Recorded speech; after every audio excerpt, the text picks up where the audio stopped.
Bonjour Hubert. Bonjour Paul. Bonjour Eric. Comment ça va ? Ça va très bien. Bienvenue dans ce podcast Ma Petite Entreprise où nous allons aborder des thèmes très intéressants. On va commencer par le gros mot. On va parler d'écologie. Ouais. Écologie, pourquoi écologie ? Vous étudiez les écosystèmes, c'est ça que ça veut dire écologie ? Alors, qu'est-ce que veut dire écologie ? Éco, ça vient du grec ou du latin, je ne sais plus. Mais T'as pas bossé le podcast ? non, j'ai pas bossé mon podcast. Non, mais écologie, c'est le logos, je crois que c'est du grec, ça veut dire l'étude en fait, étudier les écosystèmes. Donc c'est un mot en fait qui est aujourd'hui passé complètement dans la sphère commune, enfin du discours commun, mais qui n'a pas de sens, qui n'a pas ce sens-là à la base. On dit même écolo. On dit écolo, et moi dans mon activité, j'ai des vrais écologues, des gens qui étudient les écosystèmes. Alors parle-en-nous. Ouais. Oui. Alors, ça, c'est dans mon activité, en fait, un bureau d'études en environnement qui a été créé il y a plus d'une trentaine d'années. 36 pour être précis. Pour être précis. Tu es très précis, Paul, aujourd'hui. Parce que j'ai lu ta biographie. Ouais, merci. Et elle a été créée en 1987, qui a une naissance. Donc c'est pour ça que j'ai fait le calcul très rapidement. Je balance un peu mes tips, tu vois. Je calcule pas vite, mais là, pour le coup, si je m'en souviens pas, c'est 15 ans. Tu m'as épaté, là. Donc 1987, création de ce cabinet d'écologue. Alors non, c'est un bureau d'études en environnement, à la base, avec le cœur de métier historique. C'est plus la prévention des incendies de forêt. Oui. Alors rien à voir. C'était visionnaire, hein ? Eh bien, c'était visionnaire. C'était clairement visionnaire. Donc c'est pas moi qui l'ai créé en 87, bien sûr. T'avais que... J'avais à peine 9 ans. 9 ans ? Tu fais pas ton âge. Je sais pas si on voit la vidéo, mais en fait, il est super jeune. Ouais, c'est clair. Donc créé en 87 sur vraiment la prévention des incendies de forêt, et assez vite en fait l'activité de l'agence s'est développée sur des sujets en lien avec l'aménagement du territoire et l'environnement. Donc c'est une agence basée à Aix-en-Provence. Alors on est exactement à Venelles, mais à côté. nord d'Aix-en-Provence, et il y a aujourd'hui quasiment une trentaine de collaborateurs. Qui sont principalement des ingénieurs. Alors pas forcément ingénieurs, mais en tout cas des gens avec des formations plutôt entre 3 et 5 ans, donc master ou équivalent, il y a quelques ingénieurs, mais tournés sur les métiers du vivant, sur l'écologie, sur la forêt. D'accord. Donc ça, c'est vraiment notre domaine d'activité, notre fonds de commerce, entre guillemets. Et toi ? Ouais. Alors moi, j'ai un parcours qui n'est pas très, on va dire, qui est assez cohérent avec cette activité. Moi, j'ai une formation d'ingénieur agronome à Paris-Grignon, AgroParisTech aujourd'hui, ça s'appelle comme ça, l'école. Et après, j'ai fait l'école des eaux et forêts. Je me suis rapproché de la forêt. Et tu voulais pas être vétérinaire ? Si, quand j'étais tout petit, je voulais être vétérinaire. Mais j'avais fait un stage, les stages de 3e là, que tu fais chez un professionnel pour un truc. Et le vétérinaire était assez un peu bougon, pas très open. Et il m'avait dit de toute façon, c'est des métiers, c'est très difficile d'accès. Enfin, le concours d'accès est très, très compliqué. C'est vrai d'ailleurs. C'est pas faux. Il disait ça en mettant la main dans le cul d'une vache. Non, tu sais Hubert, faut des années de pratique. Non, là c'est bon, là tout va bien. Tout à fait. Et en fait, ce qui est cocasse un peu dans l'histoire, c'est que j'ai fini par m'orienter vers des formations, enfin des études, pour aller vers cette école du vivant, qui est AgroParisTech, et qui est aujourd'hui c'est le même concours que l'école Veto. Alors ça c'est incroyable, ça. J'ai appris ça. C'est le même concours que Veto. Ouais. En fait, donc l'entrée, tu fais ce concours, c'est soit tu vas en Veto, soit tu vas en agro. Dans ces fonctionnements-là, tu as un classement, et en fonction de ton classement, tu accèdes ou pas à telle ou telle école. C'est là où il faut le mousser, Eric. Parce qu'il est passé de la 1000e place à la 700e place. Waouh. Ça, c'est un coup. Alors, je sais pas si c'est un coup de chance. À un moment, je me suis demandé s'il n'y avait pas une erreur dans la notation. Tu vois, le mec qui se trompe, qui au lieu de mettre 2, met 20. Et en fait, ça te propulse dans les hauts du. Pourquoi tu n'avais pas la. Non, c'est pas tout à fait vrai. C'est pas le matériel. Ouais, parce que Samir, après, il va pas être content. Non, c'est qu'il y avait en fait des épreuves écrites et des épreuves orales. Ouais. Et à l'épreuve écrite, en effet, j'avais retenté ma chance la 2e année. Sans succès formidable, mais j'étais admissible sur un certain nombre d'écoles, donc j'étais très content moi, de ma performance. Et visiblement, c'est à l'oral. Alors en fait, il y a certaines épreuves écrites qui comptaient à l'oral, et en plus un oral. Et à l'oral, je me suis bien débrouillé, parce que c'est travaux pratiques, et puis exposé oral, et puis donc certaines notes de l'écrit qui ont compté à l'oral, et qui m'ont fait en effet remonter 700 places, ce qui est quand même assez fou en fait, dans ce genre de parcours, quoi. Et alors, est-ce que c'est ça qui t'a donné la vocation Non, alors rien à voir. Parce que tu sais, l'oral, tu cartonnes à l'oral, c'est que c'est un peu une passion quand même, c'est que tu t'es régalé. Non, ça c'est plus des aptitudes ou une une envie, enfin voilà, peut-être une aptitude. C'est vrai qu'en TP, tout ça, j'étais bon. Non, c'était ça te plus. plaît. Vous m'avez demandé de préparer une anecdote, j'ai rien trouvé de vraiment marrant, donc j'ai pensé à ça. Mais oui, bien sûr, mon métier me pied, je suis passionné. Je suis passionné par ce que je fais. C'est pour ça que tu as repris cette boîte ? Oui, entre autres, oui. Ouais. Oui. On est sur. J'avais fait intervenir une consultante RH en 2018 dans l'agence. Et une des premières choses qui lui a sauté aux yeux, c'est le constat que les collaborateurs viennent au travail avec l'envie d'avoir envie, tu vois. Ici, c'est Johnny Hallyday comme ça. C'est beau. Il avait la ref. Bien sûr, j'ai la ref. Formidable. J'ai la ref parce que ça Non, fait mais partie en des fait, métiers. Et après, il a allumé le feu. Hein. Non, Ça, il avait du non parce boulot que après. alors, Vas-y. parenthèse, je vous supplie d'écouter cette chanson. Moi, c'est l'envie ou l'envie qu'on me donne l'envie là de Johnny Hallyday. Je sais pas qui c'est qui l'a écrit. Ouais. Oh, ça doit être Goldman comme d'hab. Je sais pas, mais en tout cas, on va elle demander est. à Samir, il va chercher. D'ailleurs, je pense qu'on va Ah. l'entendre, pas là parce qu'on est en direct, mais en fait, quand il va retravailler son podcast, on va l'entendre. Ça va être magique, tu vois. Ouais. Et cette chanson est incroyable parce que vous avez vraiment la genèse de tout ce qui est désir, tu vois. Enfin bref, c'est vraiment une chanson de cœur. Okay. Alors, vu qu'on est dans les il moments... va s'exprimer, Samir. Ouais. Et ben voilà. Voilà, voilà. écrit par... Ouais, Putain, tu es Goldman. bon, Tu es trop fort. Et je termine juste sur Bah, vas-y, parce qu'à la base, on est pour ça, sur la consultante RH qui me dit en fait vos collaborateurs ils viennent, il n'y a pas de problème de sens au travail, en fait ils savent pourquoi ils viennent travailler. Et ça c'est vrai que c'est ce qui nous anime un peu tous à l'agence, c'est qu'on a cette envie de préserver en fait l'écosystème, préserver la planète, et c'est vraiment on n'y vient pas pour se dire ouais je vais gagner des milliers d'essence, je viens parce que mon métier a du sens. Ce que tu es en train de dire, c'est que les collaborateurs sont engagés. Ah clairement, ouais. Ouais. Enfin, tous, et ils sont vraiment engagés, c'est profondément pas qu'ils s'engagent, c'est qu'ils sont engagés et qu'ils viennent chez toi parce que vous êtes une entreprise engagée et que eux ils sont engagés. Donc il y a un rapprochement de valeurs. Ouais, il y a évident. Exactement, c'est qu'il y a vraiment une concorde, enfin une résonance de valeurs entre guillemets par rapport à ça. Cette envie en fait de pas faire n'importe quel métier, mais de faire un métier qui permet de protéger les écosystèmes. C'est ce qu'ils appliquent aussi, je pense, pour une très très grande partie dans leur quotidien, comme je le fais moi aussi. On essaye de le faire chacun à nos niveaux, et voilà, il y a ce fil conducteur entre guillemets à l'agence. Ouais. Quelles actions, tu parles du quotidien, toi tu fais? Alors on peut commencer par les petites actions colibri, mais qui sont pour moi aujourd'hui tarte à la crème. La vraie action. Il fait caca dans des copeaux de bois. Mais ça s'appelle des toilettes sèches. Voilà. Hein? Vas-y, dis-le. C'est vrai ou pas? Bon, c'est chiant parce qu'il est en appartement au 5e. Non, c'est très difficile d'être vertueux et d'être en phase avec tout ce qu'on devrait faire. Mais bon, bien sûr, je vais vous parler du tri des déchets, du compostage, des poules, de tous ces trucs-là, mais des choses aussi assez impactantes qui nécessitent de l'investissement, comme améliorer l'efficacité énergétique de son logement. Ça c'est une vraie incidence sur les consommations d'énergie, mais en fait c'est plus un mode de vie en fait qu'il faut revoir. Oui, c'est ce que tu disais en préambule, je sais plus si on a enregistré ou pas, mais en gros faire de l'écologie ça n'a pas de sens en fait. Alors je reviens parce que Samir m'a donné une définition de l'écologie, donc on va avoir notre minute c'est pour ça qu'il avait une feuille jaune. Ouais. D'habitude c'est une question, tu vas avoir une petite question. Et alors en rouge, là c'est en jaune. Ouais, mais il va arriver avec son truc rouge. Après, il faut faire connaissance. Alors, du grec wakos, la maison, et logos, la science, l'étude, le discours. L'écologie est littéralement l'étude de l'habitat. Ah, c'est plus large. C'est plus large encore. C'est plus large que je disais tout à l'heure. Ouais. Le terme apparaît en 1866 sous la plume d'Ernst Haeckel, biologiste. Donc, c'est un biologiste qui invente ce terme. Il n'y a pas si longtemps que ça, finalement. Tiens, d'ailleurs, ça me fait résonance en parlant de ça. C'est-à-dire que l'écologie, là, on a un aspect ingé agro, on va dire. Je ne sais pas si je généralise. Ouais. Mais tu as aussi l'aspect biologie, en fait. Complètement. Bah, enfin, les études qui amènent à ce type d'école, en fait, sont avec une très très forte composante biologie.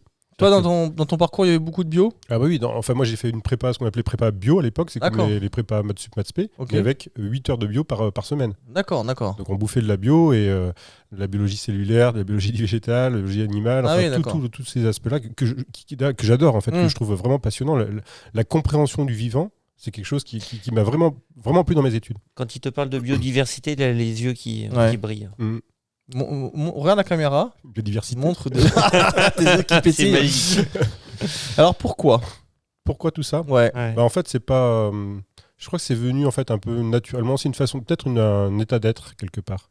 D'accord. Mais qui est une... Je sais pas si c'est une philosophie ou une vision de la vie, en fait. C'est que la conscience, en fait, on n'est pas unique, on est dans un tout, en fait. Notre planète, c'est un tout. Aujourd'hui, on dit que la planète, elle se remettra de ce qu'on lui fait, qu'on essaie de lui faire subir, elle est plus forte que nous. Mais en fait, quand tu étudies le vivant, justement, tu te rends compte que tout est lié. On parle d'écosystème. Un écosystème, c'est pas un individu, c'est plusieurs individus qui coopèrent et qui vivent entre eux. Alors des fois, il y a des choses pas très, on va dire, bisounours. Il y a des morts, il y en a qui mangent un truc. Quand on parle de chaîne trophique, une chaîne trophique, tu vois, c'est un certain nombre de maillons en fait qui existent grâce à l'existence des autres, en fait. Et si demain tu enlèves un, en fait, tout l'écosystème se casse la figure. Et c'est cette interconnexion, finalement, c'est très social, en fait. La nature, elle est très sociale d'une certaine façon, et parfois aussi cruelle, on la voit d'un peu des deux façons. Mais c'est cette étude, finalement, de la nature qui te montre à quel point on est dépendant de plein de choses. Et l'homme a oublié... Je pense que l'homme a tendance à oublier en fait, qu'il est dépendant de la nature. Il a créé depuis 100 ans un système où il a oublié son écosystème. Il est venu puiser de toute force dedans. La phrase est belle, hein. L'homme a oublié... on la remettra sur le... C'est venu en live là, comme ça. Tu l'as pu ? Il a oublié son lien avec l'écosystème. Il a oublié qu'il n'est pas tout seul. Et qu'il est dépendant. Il est dépendant de la nature. On est dépendant de la nature. Alors, on essaie de nous le raccrocher aujourd'hui avec un peu les trucs, la sylvothérapie, les choses comme ça. Bon, c'est plus intellectuel que... Mais moi je pense très profondément et très sincèrement, on est très dépendant de la nature. Il y a plein d'études qui montrent en fait que quand tu n'as pas d'espace vert à proximité de chez toi, les gens en fait dépriment ou enfin une vraie modification physiologique. On n'est pas fait pour être déconnecté de la nature. On est foncièrement connecté à la nature, on est foncièrement connecté à la terre, on a besoin de manger. Manger, c'est aller puiser ou faire élever des choses qui viennent de la terre. Et en fait, on oublie au quotidien, quand on est notamment dans une entreprise, on pense à son bilan, chiffre d'affaires, résultats, développement. Et en fait, on oublie l'essentiel. L'essentiel, c'est ce qui nous fait vivre, c'est manger. Et pour manger, il faut des choses qui nous nourrissent à la fois physiologiquement, mais aussi intellectuellement. Et qu'est-ce qui aujourd'hui te met en colère dans le monde d'aujourd'hui ? Alors, je crois que j'ai arrêté la colère. Là, je suis dans une sorte un peu de cynisme ou En fait, je sais que foncièrement, on va vers quelque chose de pas super réjouissant pour l'humanité, pour l'homme, entre guillemets. On y est déjà. On y est, mais on n'y est pas encore complètement. On n'y est pas. Ce qui bousille la planète, c'est les véhicules diesel hybrides. On a eu un grand débat là-dessus. C'est pour vous ça aurez un bonus, Paul, un bonus à faire comme moi, à rouler en vélo. Je fais, on va dire, la quasi-totalité de mes voyages en vélo. Après, j'ai un mode de vie qui me le permet. Pas. C'est facile pour moi. Mais il n'empêche que quand alors c'est intéressant. Tu dis, j'ai de la chance, j'ai un mode de vie qui me le permet. Je suis pas d'accord, hein. C'est toi qui as créé ça. Oui, je l'ai créé. Alors c'est quoi ce mode de vie qui le permet ? C'est de travailler pas très loin de là où j'habite. Donc c'était un choix. D'avoir décidé aussi de prendre un logement qui soit proche des commodités de l'école, là où on emmène les enfants tous les jours. On le fait à pied ou je le fais des fois en vélo. Je vais au boulot en vélo. Je fais l'effort aussi. Là, pour le coup, c'est pas un choix, c'est un vrai engagement. Quand je peux me rendre à des rendez-vous professionnels en vélo, je le fais. D'accord. Tu vois, je suis sur Venelle, c'est à 10 km d'Aix. Quand je peux aller sur Aix en vélo, je le fais. D'accord. Et ça, c'est vachement bien, mais sauf qu'aujourd'hui, il y a plein d'endroits où on ne peut pas le faire. Mais si, là, il est parti hier soir à 23h30. Non, mais blague à part. Non, mais c'est une vraie problématique. Entre les transports en commun et le vélo, dans mon entreprise, on a anticipé un petit peu ce qu'a fait la loi, c'est qu'on prend en charge depuis je ne sais pas combien d'années 75% des abonnements de transport en commun. La loi, c'est 50, on rappelle. Hein. La loi, c'est 50, mais elle a ouvert une exonération fiscale jusqu'à 75. Maintenant, tu peux prendre jusqu'à 75. Avant, c'était de l'avantage financier en nature à tes collaborateurs. Là, maintenant, c'est autorisé. En fait, c'est devenu presque un peu la norme. C'est pas obligatoire, mais c'est la norme. Et ce qu'on a fait, on l'a fait il y a peut-être 10 ans ou 15 ans. Quoi. Ouais. D'autres choses que tu as fait un peu en avance dans la boîte, dans ta culture d'entreprise ? On parle carbone dans l'entreprise depuis 2007. Notre premier bilan vraiment, réflexion carbone, c'est 2007. Donc alors ça fait qu'une quinzaine d'années, tu me diras. Mais à l'époque, il n'y avait pas Grenelle. Exactement, on n'était pas encore. À l'époque, c'était pas l'ouverture à peu près des marchés de carbone justement ? Peut-être, je sais pas, mais en fait, il y a eu une grosse arnaque de ouf là-dessus. Ouais, c'était juste après. Ouais. Ah oui, il y a eu non, c'était 2015, je crois. C'est encore plus loin, d'accord. Donc 2007, on parlait même pas de carbone en fait. Ça commençait, mais en fait. Sarkozy arrivait au pouvoir. On parlait Rolex alors. Ouais. 50 ans de Rolex, et de Fouquet. Bon, alors, j'ai pas de Rolex, mais j'ai pas 50 ans, moi, ça va ? Ça va. Et t'as pas de cheveux. Ouais, c'est pour ça que j'ai pas de Rolex. En fait. Je sais. Ah putain, c'était. Voilà, donc, qu'est-ce que j'ai mis en place ? Plein de petites actions. Ouais, vas-y, dis-nous, c'est intéressant parce qu'en fait, il y a plein de trucs que généralement les gens font naturellement en entreprise. Exactement. Et voilà. Et moi, je trouve ça intéressant. Un petit peu à ma vision un petit peu du monde aujourd'hui, c'est que il y a pas plus tard qu'il y a 10 jours là, je reparlais un petit peu des problématiques de carbone. Je pense qu'il y a 99% des Français qui ne savent pas combien ils émettent de CO2 par an. L'histoire des 9 tonnes. Moi, je sais pas. 9 tonnes. C'est dans la moyenne française, c'est en moyenne. Mais toi, voilà. t'es plus. Toi, je pense que t'es à 12-15 quand même. Je crois, pourquoi Parce que t'es un diesel hybride. Non, c'est pas mal que j'ai un diesel essence. Non, je suis pas mal. Il y a encore ce déni. Moi, ce qui me fait en fait le plus, tu parlais de colère, en fait, me plus réagir, c'est encore ce déni des gens dans la prise de conscience qu'il faut vraiment changer nos modes de vie. Nos modes de vie. Et ce que je te disais un petit peu en préambule, c'est que je suis pas satisfait aujourd'hui de mon mode de vie. Je sais qu'il y a encore beaucoup de choses à faire, mais c'est compliqué en fait d'embarquer une famille parce que je suis pas tout seul. Et c'est compliqué aussi de faire systématiquement l'effort. Là où c'est facile, on reprend l'exemple de la voiture, de démarrer la voiture, d'aller chercher ta baguette de pain en voiture. Voilà. Bon, en pratique, c'est pas ce que je fais, je veux dire, mais c'est plus pour l'exemple et l'illustration que aujourd'hui, aller être en phase, enfin pour moi, être en phase avec vraiment ma conscience, ma prise de conscience par rapport à ces problématiques environnementales, pour pas parler d'écologie, c'est un effort du quotidien, c'est plein de petites choses et c'est compliqué et c'est pas c'est pas simple de le faire en fait. Il faut choisir en fait c'est ça qui est dommage en fait. Aujourd'hui les gens ne sont plus habitués à choisir en fait. On nous a apporté la facilité exactement. Et on a nous a apporté la facilité et la consommation. Et ça c'est très difficile aujourd'hui. Ça commence à changer un petit peu, mais tout ce qui est réparation, c'est hallucinant. Faire réparer coûte plus cher que d'acheter neuf. Depuis peu, hein, ça fait quoi, 20 ans Non mais c'est vrai, à l'époque, nos parents, ils faisaient tout réparer. Et aujourd'hui, je te mets au défi de trouver des réparateurs de petits électroménagers. Alors ça y est, ça revient. Ça revient. Seb, marque française qui a un indice de réparabilité. D'ailleurs, maintenant, quand on achète quelque chose, on a un indice de réparabilité quand même. C'est hyper intéressant. Parce que là, mais de là à trouver une entreprise qui va vraiment te réparer, ça c'est compliqué. Alors il y a des petites des ESAT. T'as aussi une histoire quand même de durée et de date. Ils te donnent un indice de réparabilité, mais t'es pas sûr de choper les pièces. En fait, ça c'est comme tout. C'est mieux que de rien faire. Oui, voilà. Mais on n'est pas encore, on est encore dans l'homéopathie entre guillemets par rapport au changement profond qu'il faut qu'on ait tous. Ça, alors vas-y. Alors tiens, j'ai une question à te poser là-dessus. Tu parles de micro-action, de méthode Colibri. Hein. Est-ce que tu peux essayer, du moins, de nous dire, selon ton prisme professionnel, pour le coup, et personnel, parce que c'est la même valeur, le monde de demain, comment il faudrait qu'il soit pour que ça soit OK avec la nature ? Avec l'écologie. C'est compliqué de répondre à ça, parce que c'est une somme de choses. Oui, mais justement. Mais en fait, déjà, moi, je crois beaucoup au local. Ouais. Circuit court. En fait, le circuit court, c'est une sorte d'optimisation, finalement, de flux, de consommation d'énergie, entre guillemets. C'est-à-dire que si tu achètes quelque chose qui a été fabriqué à l'autre bout de la Terre, tu peux être sûr qu'il y a une incidence carbone, en fait, de fait.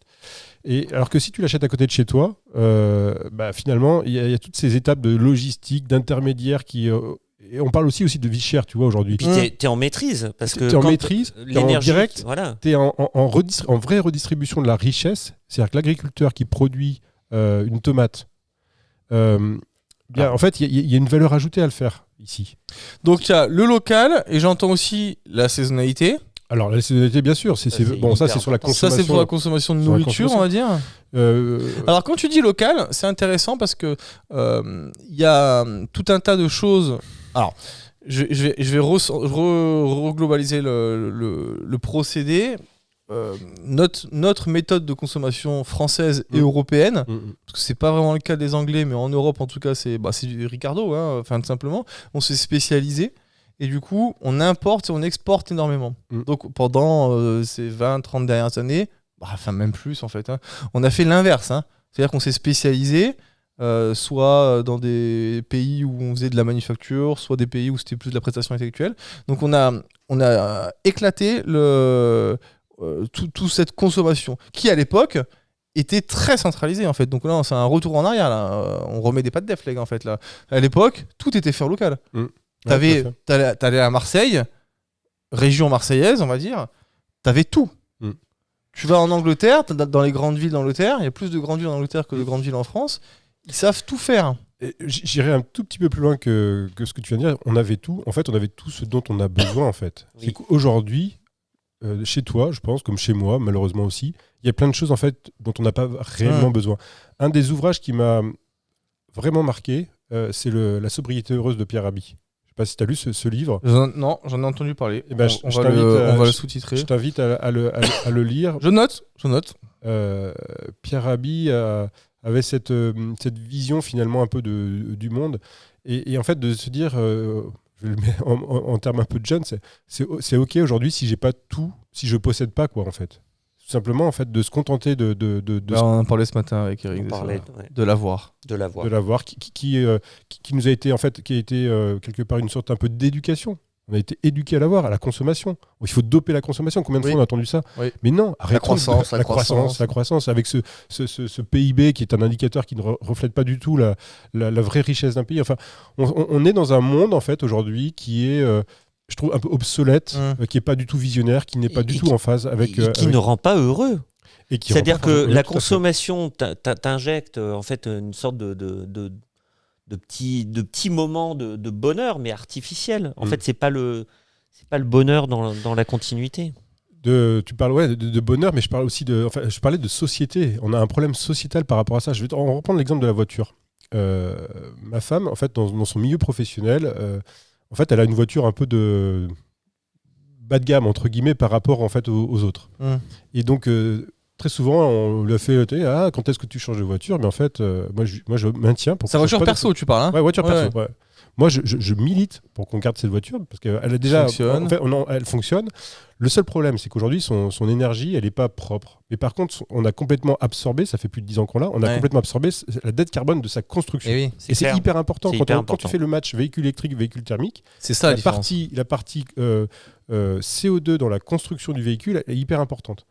Alors c'est sûr que aujourd'hui on va à la pompe et on met de l'essence dedans. Hein. Donc, mais c'est ton seul impact. Mais c'est le seul impact et aujourd'hui on va dire qu'elle est amortie en fait la voiture. Il est amorti et voire suramorti et je me pose la question, qu'est-ce qu'il est judicieux de faire ? Est-ce qu'il faut racheter un nouveau véhicule qui soit plus propre sur le plan de l'énergie utilisée au quotidien ou continuer finalement à absorber cette dette carbone de construction. Donc ça veut dire que l'État a fait n'importe quoi en faisant la mise à la casse. Je suis pas suffisamment pointu et sur le truc là-dessus. Il y a des gens qui ont plus de perspectives et de connaissances dans le domaine. Moi, c'est plus ma réflexion en tant que citoyen. Je me dis, est-ce qu'il faut acheter un nouveau bien ou continuer à utiliser un bien qui fonctionne. Et en fait, on parlait de réparabilité aujourd'hui.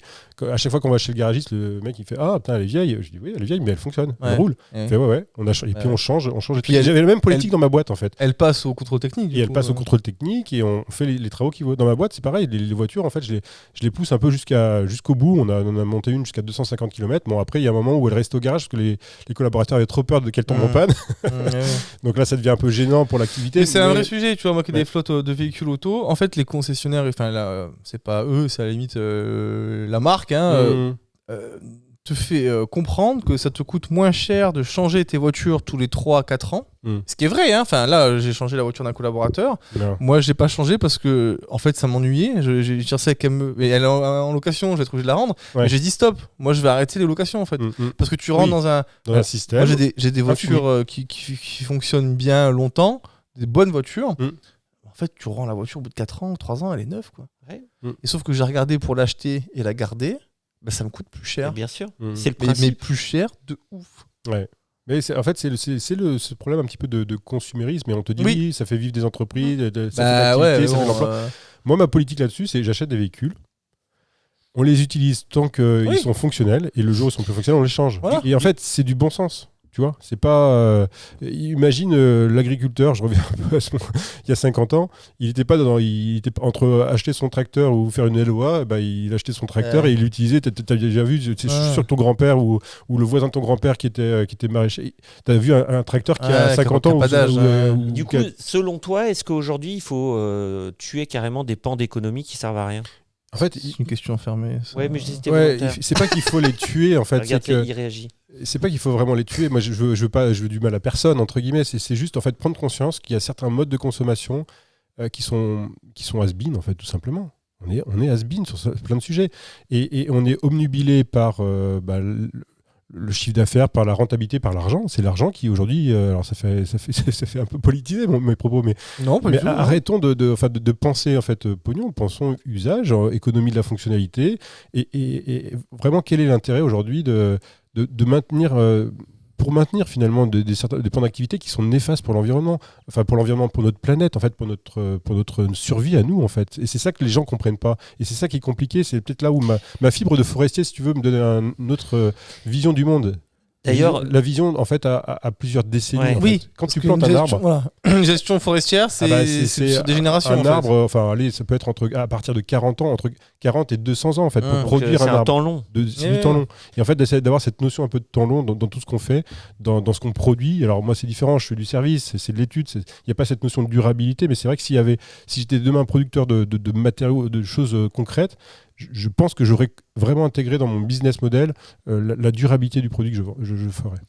Tu parlais tout à l'heure de 9 tonnes en moyenne par Français. À combien on doit arriver? Il faut qu'on arrive à 2 tonnes. Ouais. Il y a du boulot. Hein. Et donc, si tu donnes un exemple, 2 tonnes, c'est quoi? Enfin, 2 tonnes. C'est les Seychelles, mais en vélo. C'est t'oublies les voyages aux Seychelles. C'est vrai? Ouais, il y a ça. Alors, c'est vrai qu'il y a un côté un peu... Pour beaucoup de gens, quand on parle de d'émissions des CO2, il y a la notion de l'avion, du voyage, du plaisir. Les gens qui me disent, oui, mais moi, j'adore voyager, découvrir le monde.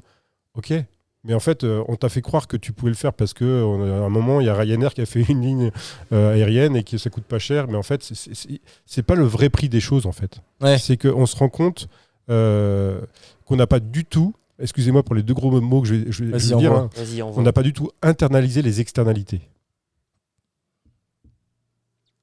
C'est bon. Ça fait un bip. Je développe ou s'il te plaît, oui. Non, mais en fait, on ne paye pas le vrai prix des choses. Oui, c'est en gros... Un billet d'avion à 50 balles pour traverser l'Europe. Mais même pareil pour parce que ça coûte. Et puis les avocats que tu achètes du Pérou qui coûtent le même prix qu'un avocat du... Ah mais tu rigoles. Ah oui, non, de parler des avocats, ok. Les avocats, non, l'avocat, okay. le prix. Non, parce que ça, c'est un sujet que j'ai eu avec quelqu'un qui était assis sur ce canapé il y a quelques temps. Et pareil, on prend plus l'avion. Oui, mais tu bouffes des fruits de la passion, en fait. Qui viennent par avion. Voilà, en fait, quand je te parlais de conso local et de... Alors, voilà, c'est vrai que ça peut être... Oui, mais tu parlais de la notion de plaisir. Mais c'est ça qui est hyper intéressant. C'est quand tu manges l'avocat tous les jours, t'as plus de plaisir de manger de l'avocat. Quand tu manges un avocat... Rappelle-toi, tes grands-parents, ils ont dû te parler qu'à Noël, ils avaient une orange et ils étaient heureux. L'orange à l'époque, c'était pas un truc. Non, t'es peut-être pas. Si, moi, plus jeune. Non, mais ils sont mortaux, mes grands-parents. Faut pas la merde. Les arrière-grands-parents, mais en fait, tu les as t'as peut-être pas discuté. Mais parle à Eric, pourtant. Mon grand-père, Eric, là. Mon grand-père me racontait que, ou ma grand-mère me racontait qu'à Noël, ils avaient une orange. Mais oui. C'était tout simplement. Dans ma belle famille, ils font les 13 desserts provençaux. Ouais. Dans les 13 desserts provençaux, t'as des dattes, des petits chocolats fourrés, tu sais, des trucs, des noix entourées de chocolat, des trucs très simples. Et en fait, t'en as 13 différents, mais c'était ça les desserts de Noël. Ouais, c'était la folie. Aujourd'hui, t'achètes du chocolat qui vient de je sais pas où, au supermarché, ça coûte pas très cher en fait. Et en fait, c'est là notre problème par rapport à notre société, par rapport au discours. Enfin, moi, j'ai arrêté d'avoir un discours militant. Aujourd'hui, le militantisme, il dit il faut réinventer le futur, le rendre joyeux pour que les gens changent. C'est peut-être vrai. Moi, je suis beaucoup plus cynique malheureusement là-dessus. Ouais. Moi, je sais qu'en fait, on avance quand on est vraiment au pied du mur, quand on vient de se prendre le mur. Alors ça, c'est un problème français, mais est-ce que c'est un problème international ? International. Parce qu'en fait, c'est un petit peu le parallèle qu'on va faire avec l'entreprise, parce qu'on va peut-être parler un peu d'entreprise quand même. Un petit peu. On en parle un peu indirectement. Parce que justement, t'es chef d'entreprise, mais t'es citoyen. Oui. Voilà. Mais justement, et moi, c'est cette frontière qui me dérange. Tu vois, c'est pas une casquette chez entreprise, une casquette citoyenne, une casquette parent, une casquette machin. C'est un global. Ouais. Et on a eu ce débat, cette discussion avec Eric et même avec Samir une paire de fois. C'est quand on parlait d'écologie déjà, pourquoi ça serait un parti, tu vois ? Oui. Ça n'a pas de sens en fait. Pas de chance, ça doit être quelque chose d'intégré. Pourquoi le social c'est un parti ? Pourquoi le capitalisme c'est un parti ? C'est complètement dénué de sens en fait. Aujourd'hui, ce qu'on a besoin, c'est de tout ça pour faire un beau monde. Ouais. Et on parlait de... Alors, c'est pas le sujet, on parlait de décroissance avec Eric aussi, de décroissance démographique. Attends, t'imagines dans ta boîte d'envisager la décroissance ? C'est compliqué quand même. Tu vas voir ton banquier, tu dis voilà, j'ai un business plan en décroissant. Le mec, il va dire merci, là, j'ai fait un peu de décroissance, il a pas kiffé. Hein. Exactement. Non, mais moi, mais de la décroissance choisie. Parce que tu as décidé de faire autrement. Ouais. Moi, je suis en train de me poser la question dans mon activité, de me dire est-ce que je serais disposé d'envisager une non-croissance de mon activité. Alors, c'est difficile parce que j'ai une activité qui vise qui répond à des problématiques environnementales. Donc, je me dis que moi, quand je fais de la croissance dans ma boîte... C'est vertueux. Mais en fait, je crois que tout le monde se dit ça, en fait, quelque part. Est-ce que tout le monde se dit pas ça ? Je sais pas. Moi, c'est un sujet. Moi, la croissance économique, c'est un sujet délicat. Pour moi, ça revient à la question qui était très fermée que j'ai dit tout à l'heure. C'est finalement, est-ce qu'il n'y a pas des pans d'économie qui ne servent à rien et qui doivent disparaître, qui en fait sont des c'est pans même pas de la décroissance. On est à 6 limites planétaires atteintes. Parce qu'on est venu puiser en fait sur cette terre pour produire des choses qui ne sont pas utiles au quotidien. C'est ce que disait Hubert tout à l'heure. Et je pense que c'est là où il faut qu'il y ait de la décroissance.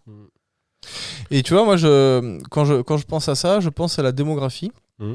On entend l'Europe étant mal, on a une croissance démographique inférieure à 1. Enfin, on a moins à 2 en l'occurrence. Ils font moins de 2 enfants. Par couple dans quasiment tous les pays d'Europe, c'est dramatique. Moi, je comprends pas pourquoi. Pour le système de retraite, pour les trucs, pour la consommation, en fait. Pour le système de consommation, le disque d'analyse, le disque de vision de la société, c'est toujours le même.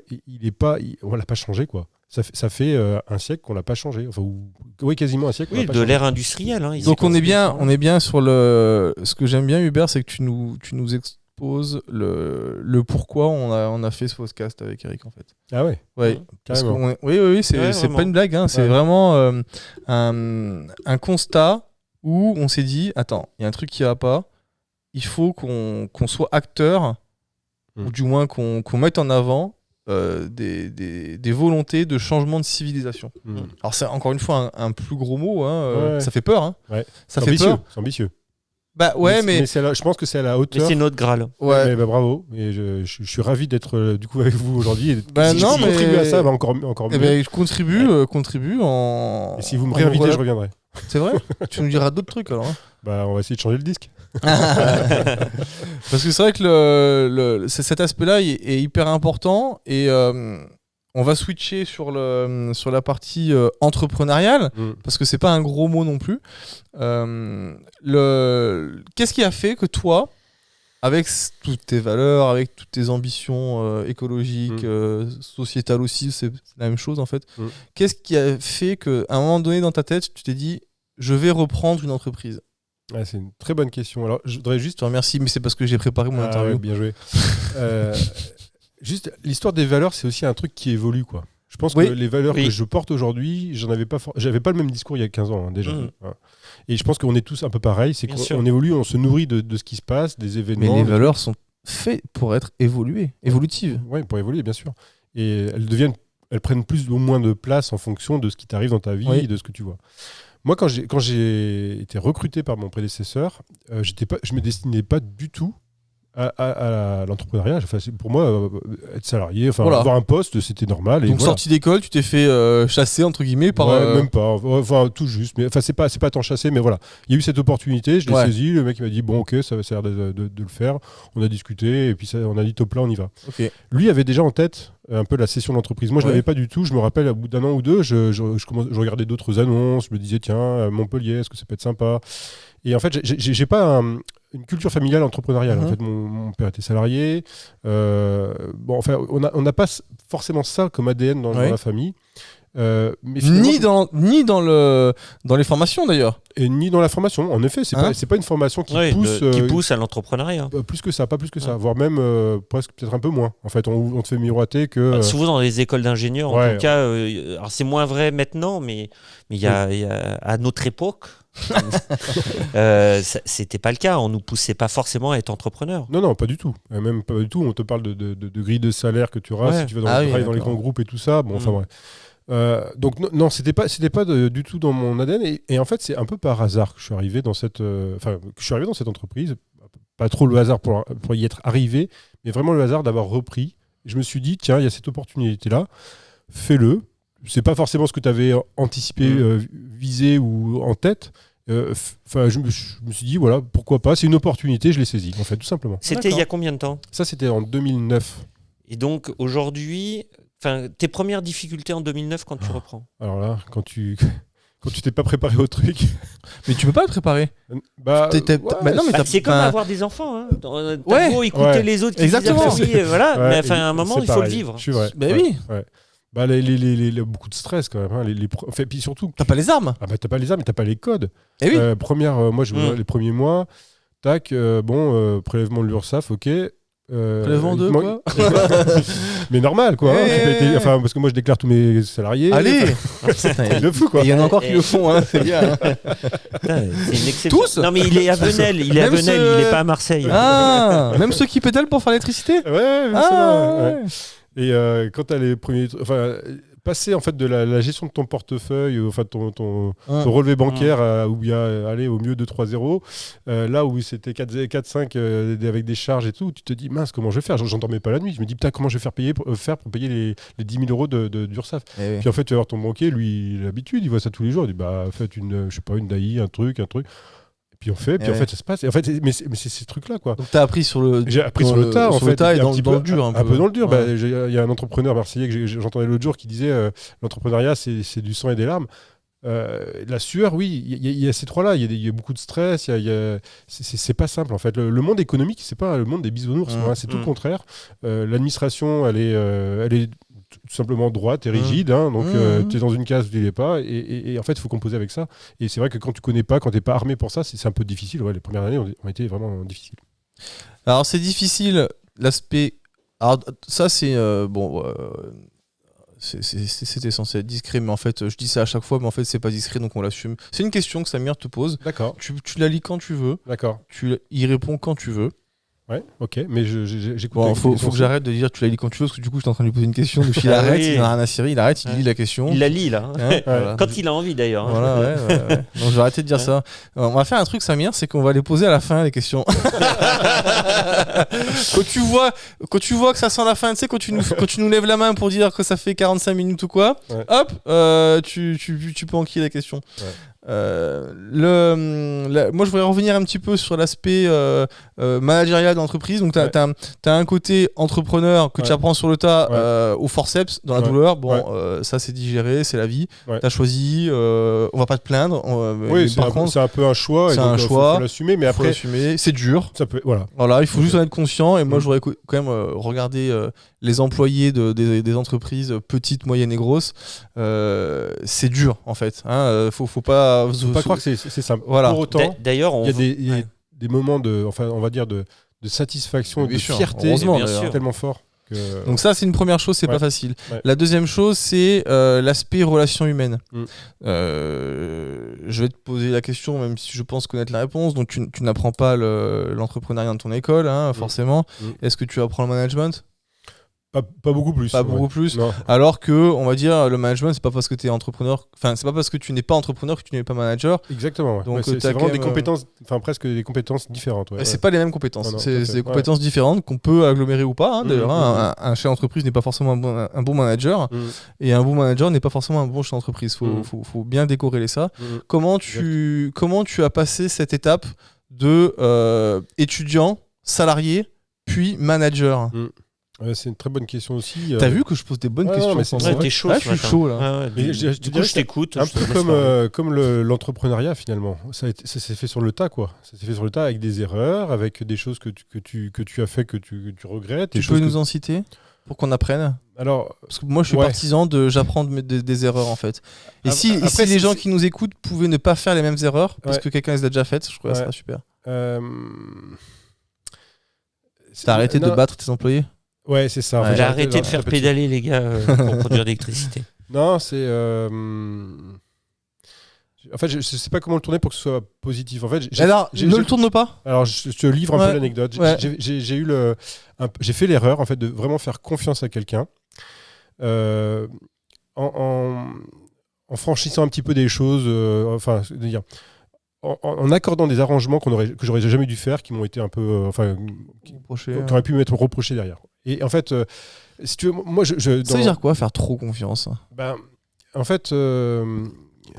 Ne pas faire la part des choses. Et il y a des fois, il faut prendre des décisions, on va dire, qui vont dans l'intérêt des collaborateurs, qui vont à l'encontre de leurs souhaits. En fait, voilà. Prendre des décisions parfois dures, assumer des décisions dures. Et ça, dans l'intérêt du collectif. Et dans l'intérêt du collectif et aussi du collaborateur. Oui. Ouais. Et quelque part, c'est toujours dans ton intérêt aussi derrière. Et en fait, je me suis dit, bon, allez, je lui accorde ça parce que, elle me le demande, parce que, je sens que sa situation, elle est compliquée. Et en fait, c'était pas une bonne façon de fonctionner. J'aurais dû rester droit dans mes bottes et faire les choses dans les règles, en fait, tout simplement. D'accord. Ça m'a valu un prud'homme derrière, mais sur les 3 prud'hommes que j'ai eus, j'en ai perdu aucun. D'accord. C'est le côté humain qui ressort, en fait. Le côté humain qui ressort, en fait, je sais pas, j'expérimente aussi. Ouais, bien sûr. Et puis après, même quand t'es franc, droit et que tu penses faire les choses avec la bonne foi, des fois ça t'est reproché. Donc il faut rester, il faut garder des valeurs humaines. Là, pour moi, la confiance est hyper importante dans mon management aujourd'hui. Je ne contrôle pas ce que font mes collaborateurs. Oui. On se met d'accord sur des objectifs. Et moi, je leur fais confiance pour que eux atteignent ces objectifs. On est d'accord qu'on va regarder la caméra chacun. Il y en a 2 en plus, on est refait aujourd'hui. La confiance n'exclut pas le contrôle. N'exclut pas le contrôle, tout à fait. Non, c'est une connerie, moi je dis. Tu dis que c'est une connerie ? Ouais. Moi, je m'en fous. Enfin, je pense que ma valeur ajoutée, c'est pas de contrôler ce que fait mes collaborateurs. Mais justement, quand tu fais confiance, moi perso, quand je fais confiance, je donne pleine confiance. Ouais. Mais en fait, je pense qu'il faudrait changer cette phrase que j'ai dit à plusieurs reprises par le passé. C'est la confiance n'exclut pas l'accompagnement. C'est-à-dire que tes collaborateurs, même si tu leur fais confiance, ils ont besoin de toi, parfois. De soutien. Mais des fois, ils ne le savent pas. Ils ne se rendent pas compte. Ils ne savent pas ce qu'ils veulent aussi. Ils connaissent pas. Enfin, quand je dis qu'ils ne savent pas ce qu'ils veulent, c'est pas péjoratif. Même ils ont oublié l'objectif. C'est-à-dire que tu as besoin de leur rappeler l'objectif que tu avais émis au départ. Tout à fait. Quand il y en a, donc... Ouais. Quand t'arrives à en donner un. Quand t'arrives à en donner un. Autre sujet qu'il faut pas négliger, avoir un objectif, c'est un vilain mot, mais avoir une vision, avoir une vision, je sais pas comment dire autrement, mais une vision à moyen et long terme dans une entreprise, c'est ça qui permet de fédérer aussi les collaborateurs, qui va leur donner aussi une projection personnelle, à savoir, on parlait de valeur, à savoir si tu es cohérent, si tu vas être bien dans le projet d'entreprise. Voilà, chercher le mot depuis tout à l'heure. C'est aussi rendre explicite l'implicite. Parce qu'il y a beaucoup de non-dits en entreprise et dans le management où chacun pense certaines choses et si on ne les dit pas, tout à fait. On ne se recale pas en fait. Ça, c'est important. Donc pour en revenir à ta question sur le management, ça a pris un peu sur le tard, on fait des erreurs, on tâtonne. Avec le recul, on se rend compte de la position qu'on a et qu'on a dû faire évoluer par le passé. Est-ce qu'aujourd'hui, tu es un bon manager ? C'est pas moi qui peux répondre à cette question, il faut poser la question à mes collaborateurs. T'as un numéro de téléphone ? Moi j'en ai plein. Tu peux appeler le standard. Qu'est-ce qu'un bon manager selon toi ? C'est marrant, c'est une question que je pose à tous les gens que je recrute. C'est très bien. C'est quoi un peu votre chef idéal ? Et en fait, les gens, bon type, ça. Mais en fait, c'est aussi pour comprendre quels sont leurs besoins. Mais être à l'écoute. En fait, c'est quelqu'un qui donne de l'autonomie, mais qui encadre, sans forcément tout contrôler, qui fait confiance, c'est ça, confiance et autonomie, et puis et être là en fait quand on a besoin, être aussi facile d'accès. Alors ça c'est plus compliqué quand on a des journées qui se passent à 200 à l'heure. En vélo, ça va jamais à 200 à l'heure, mais facile d'accès, ça veut pas dire oui à tout et avoir la porte ouverte. Mais c'est un regret aujourd'hui de pas être assez, d'avoir pas ce temps-là. D'être pas assez dispo. Oui, clairement. Pour toi, c'est vrai. C'est vraiment une sorte de. Pourquoi ? C'est ça, parce que j'ai l'impression de pas bien faire mon métier de manager justement. je suis encore dans mon organisation d'entreprise. Beaucoup trop absorbé par la production, donc je suis en train de structurer. Après, on a fait une augmentation de quasiment 100% enfin, on a doublé le chiffre d'affaires en 2 ans. Doubler l'équipe, donc tu comprends bien que tu peux pas tout réorganiser, tout structurer. Ce travail de structuration, je l'avais commencé il y a 2 ans, puis avec cette croissance-là, je me suis fait un peu rattraper par la patrouille, comme on dit. Mais oui, j'aimerais bien être plus... mieux disponible pour mes collaborateurs, pour les accompagner, en fait, les faire grandir, parce que l'enjeu sur une boîte comme la mienne, de prestation de service, c'est pas moi qui fais la valeur ajoutée de l'entreprise. C'est tes collaborateurs. C'est surtout tous mes collaborateurs, c'est ce que je leur dis d'ailleurs. Quand on a fait des bonnes années, je leur dis c'est grâce à vous, et quand il y a des mauvaises années, c'est compliqué à dire. C'est grâce à vous aussi. Mais c'est aussi grâce à vous. Mais tu sais, tu parles de boîte de service, mais moi j'ai pas une boîte de service, c'est le même discours que j'ai. C'est le même discours, ouais. Bien sûr. Ben, en fait, voilà, on parlait de 2 objectifs, c'est clair, donner des objectifs, mais je leur dis que la valeur ajoutée, c'est eux qui la créent. Et donc, mon rôle, c'est de faire en sorte que chacun donne le meilleur de soi, en fait. C'est pas que moi, je donne le meilleur de moi. C'est sûr, j'ai une expertise métier qui s'appuie sur quasiment 15 ans d'expérience, donc j'ai une crédibilité, j'ai une facilité à aller un petit peu à l'essentiel sur les dossiers. Mais c'est hyper intéressant. L'enjeu pour moi, c'est de partager ça, c'est de réussir à transmettre en fait un peu ce savoir-faire et aussi d'accompagner, quoi. Mais je suis en bonne voie, mais je suis pas encore au bout de ce que j'aimerais mettre en place dans l'entreprise. Tu voudrais garder toujours un pied dans le métier quand même ? Oui et non. Oui, c'est ma passion. Le domaine d'expertise que tu as, c'est assez intéressant de pouvoir le valoriser. J'ai peur un jour d'être... en fait, si je me déconnecte trop de la prod, c'est que le jour où je parlerai technique, je pense que je serai à côté de la plaque. Tant que tu mets... c'est comme si tu pratiques pas... non, c'est peut-être une évolution de mon métier. De ta posture. De ma posture de dirigeant dans mon entreprise. C'est celle que je me prépare aussi à être. Hein. C'est ce que je leur dis. Il faut que j'arrête de faire de la prod. Donc ça, ils l'entendent depuis 3 ans de manière assez certaine. Et tous les 6 mois, je dis allez, maintenant ça suffit, arrête. Et en fait, bon, il y a des choses qui nous rattrapent, mais non, ce serait pas grave parce qu'aujourd'hui, je sais, entre guillemets, j'ai fait mes preuves un peu techniquement. Et maintenant, en fait, quelque part, j'ai hâte de faire un peu mes preuves en tant qu'entrepreneur et manager. C'est l'avantage. Moi, j'ai vécu ça. Oui, c'était pareil. L'expertise pour les compagnies d'assurance, mais de la même manière. C'est-à-dire que j'ai commencé comme expert dans mes domaines. En plus, ça porte bien son nom. Tu étais expert en expertise. Et tout l'enjeu dans la croissance de la boîte. Parce que voilà, on est passé de 10 à 20, à 50, à 100, à 300. Donc tout ça en 10 ans, très rapide aussi. En fait, tu changes de métier. Il faut savoir... J'ai une question, Hubert. C'est quoi ton métier aujourd'hui ? Ouais, c'est une bonne question, ça. Putain, je suis bouillant, les gars. Là. Ouais, moi, je la trouve pas terrible. Non, je suis tout simplement chef d'entreprise. Mais en fait, je suis multicasquette dans ma boîte, en fait. Je suis à la fois chef d'entreprise. C'est-à-dire que c'est moi qui oriente la stratégie de l'entreprise, qui fait les choix d'investir tel domaine d'activité ou pas. Mais je suis aussi manager. C'est que je manage des collaborateurs qui managent des collaborateurs. Je manage des collaborants directs. Je suis aussi chef de projet, parce que je coordonne des projets techniques. Je suis aussi chargé d'études, parce que je fais aussi certaines études moi-même.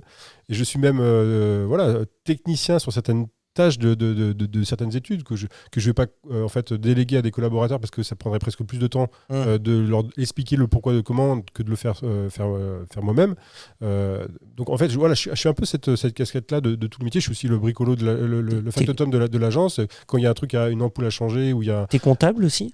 Alors non, mais ça j'ai arrêté les conneries. La semaine dernière. Non, je me suis entouré de professionnels sur la comptabilité, sur la paye. Mais c'est vrai que quand j'ai pris la boîte en 2009, mon prédécesseur, il faisait la compta et la paye en interne.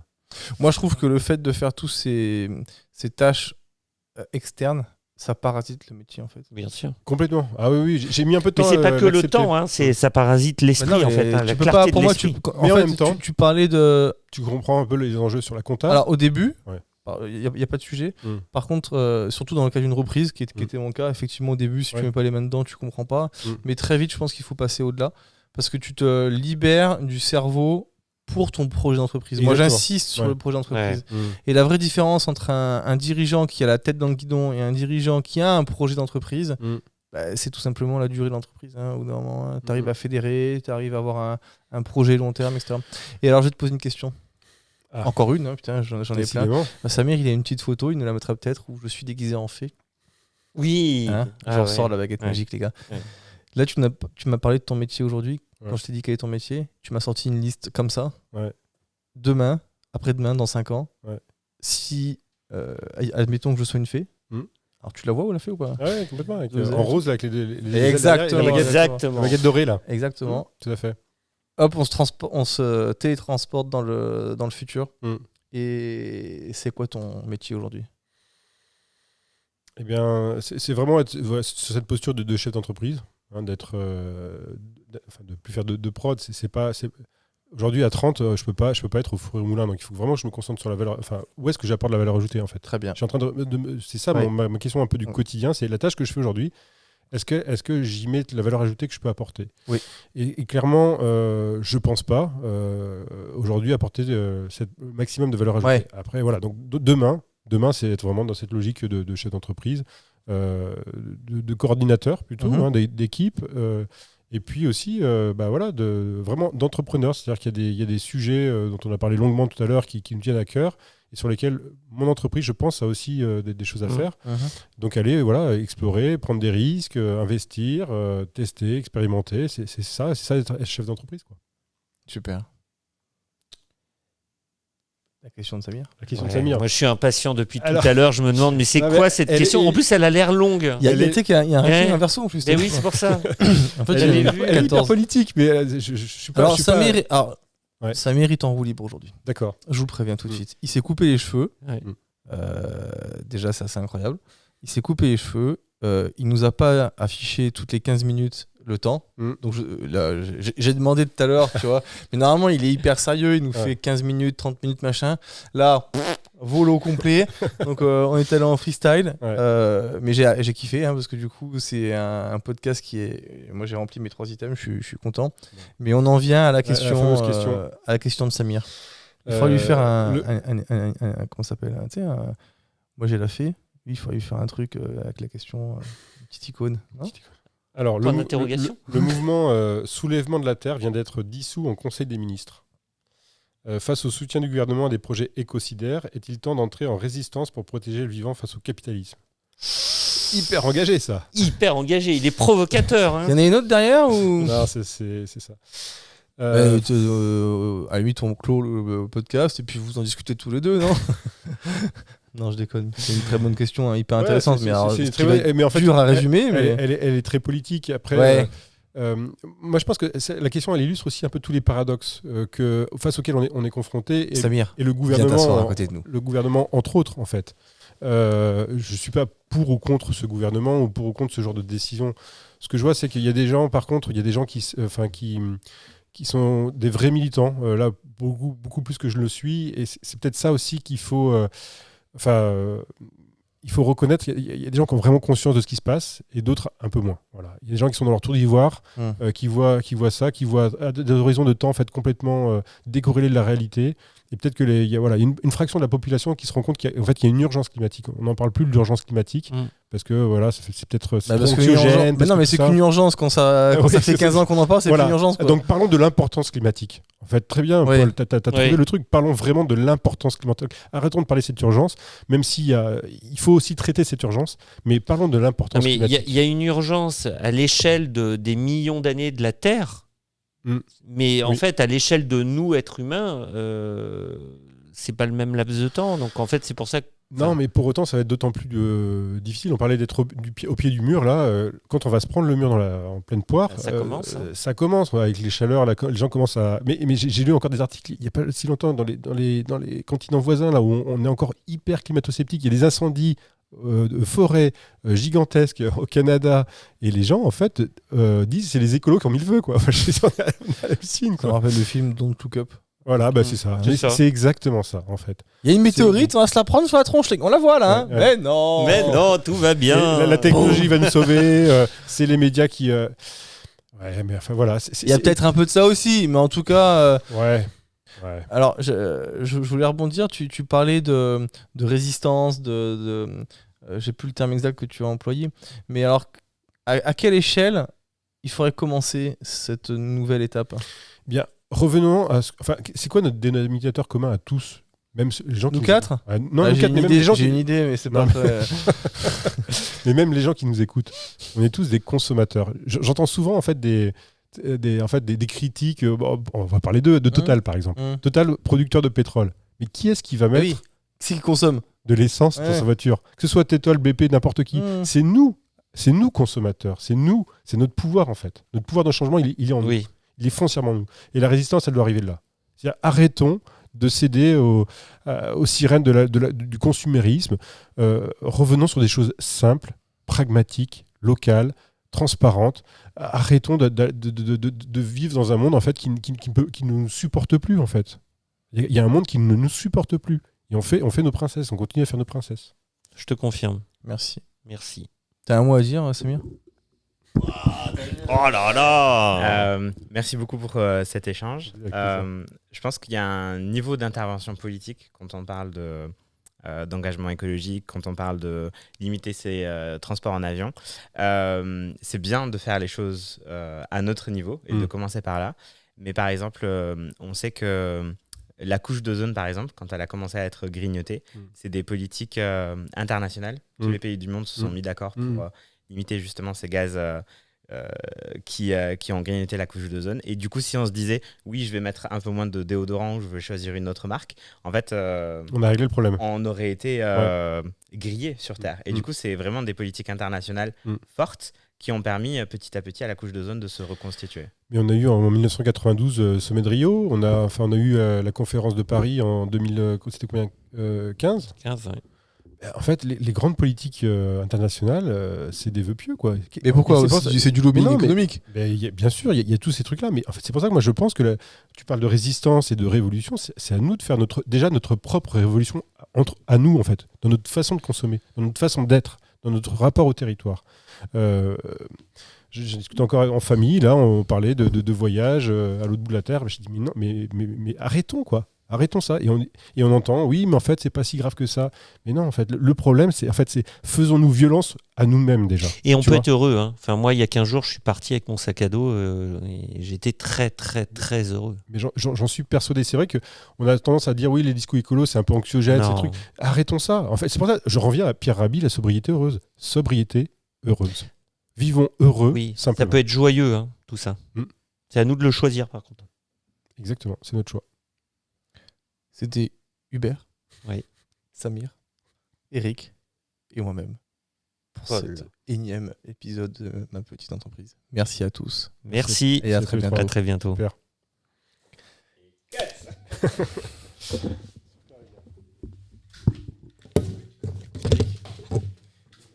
Il y a marqué left là. Et là, il y a marqué right. Pourquoi tu me fous toujours le right à l'oreille left? Parce que j'ai l'oreille... T'as pas remarqué que c'était hyper inconfortable dans ce sens? Essaie de l'autre côté. Ah mais je te jure, c'est flagrant. Hein. Tu diras que c'est de ma faute, Hubert.